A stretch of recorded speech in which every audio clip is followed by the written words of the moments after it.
welcome to lesson number 5. This is where we're going to export our video as a standalone file. Okay, we've added all our effects, we've made our music, we're ready to go, we want to save this. Okay, and we've been doing it. We've been saving it, file, save project as.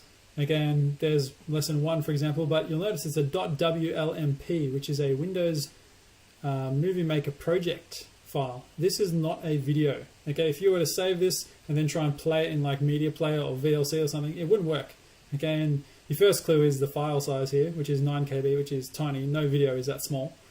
Okay, so this is not a video file. Remember, I previously told you this is just a project file. It's pretty much a bunch of shortcuts telling Movie Maker where your stuff is located in your sequence, in your timeline here. Okay, so that's all this project file is. It's not a video. Okay, so press cancel. We're going to go File, Save Movie. Again, this is where we're actually going to make a standalone file. Okay, you can make customized presets, some of these that I've made here. Alternatively, there's a whole bunch of other presets that will fit. Pretty much what you're looking for is when you look at one of these is if you hover your mouse over it, it'll tell you some size and bitrate settings. Again, now display size, 1280 by 720. That's a 720p resolution. That's pretty good. And a bitrate of 10 megabits per second, that's pretty good.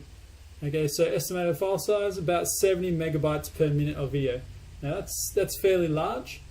So depending on what you're doing will depend on the format you choose. If you want something that's small and you want to upload it to YouTube, you probably don't want a really high quality video.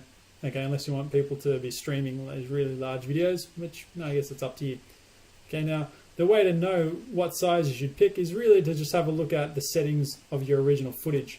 So if I go to resources and if I click on one of my video files, you'll notice here it is a 1280 by 720 size image. Okay, now that's in my preview pane here, but if I right clicked on that, went properties, okay, and then went to details, it would give me my video height and width settings. Okay, 1280 by 720 and it's 29 frames a second, which is fine, that's normal. Okay, so really what we want is 1280 by 720. Okay, now if we go back to Movie Maker, say File, Save Movie, okay, we can create our own, we can choose one that matches that. Alternatively, we can create our own setting, which is what I want you to do just so you know what's going on. So create custom setting. Again, this is where we play around with this. Now we got width, 1280 by 720, that's what we want. Okay, now bitrate is quality. Now 8000 is very high. That's pretty good. That'll still be a really high quality video. And if you're keeping this for yourself, you're not uploading it, that's all right. But if we want to upload it, we want to drop the quality a bit just so that it's not so huge. Okay, so I'm going to go with 4000, and you'll notice 400. One more zero would be great. Okay, it's about 30 megabytes per minute. Okay, so the quality has dropped slightly, but the file size is smaller, and that's probably a little bit better for upload. All right, now audio format, it's kind of similar to bitrate here. If I chose something with a lower number, so 96, the quality would drop, but my file size would decrease as well. Okay, but not by much. Okay, because audio doesn't take up much of a video's memory. Mainly the video part, the picture takes up more space. So I'm just going to leave that on 128 because that's a pretty good setting. All right. Frame rate, don't change that, otherwise your video will look real ugly. So don't bother with that. This is pretty good. Okay, if you really wanted to, you could drop this even lower, but the further down you go, if you pretty much drop below 2000, your video starts looking real pixely and doesn't look very good.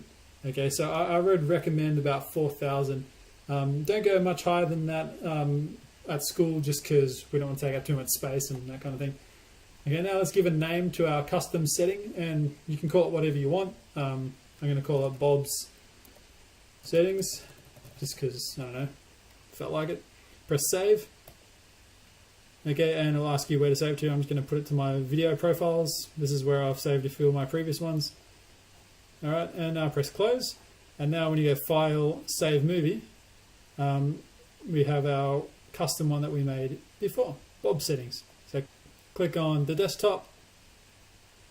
This is where we're going to save to. Now the reason why we save to our desktop instead of our personal student drive is because processing time is much quicker when it's saved to the local machine. So if you save to the computer you're working on, it'll save faster, and then once it's there, you can copy paste it to wherever else you want to go, whether it's your USB stick or your personal student drive or anything like that. Make it something useful, so we're going to call it Parkour Movie.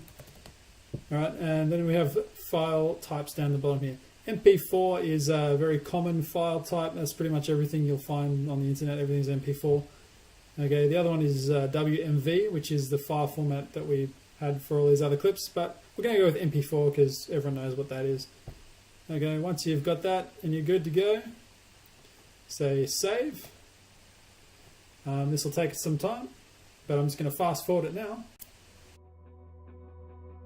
And our clip's done. And you can play it or you can open where you've saved it to. If I play it, it'll open up in default player. And that's all there is to it, really.